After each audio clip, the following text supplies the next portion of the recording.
যে সমস্ত বাচ্চারা জন্মের পরে শুধুমাত্র মায়ের দুধ খায় বা ব্রেস্ট ফিডিং করে সেই সমস্ত বাচ্চাদের কিন্তু ইররেগুলার পটি সমস্যা দেখা দিতে পারে।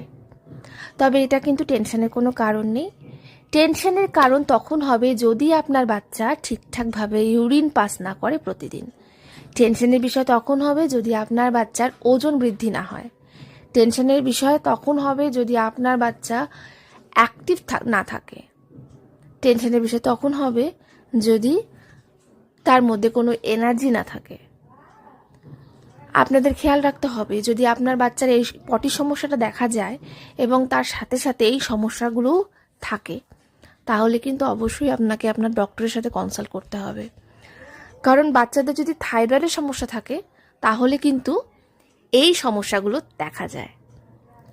আমার ছেলের ক্ষেত্রেও এই সমস্যাটা হয়েছিল। আমার ছেলেও কিন্তু 7-8 দিন বাদে বাদে পটি করতো।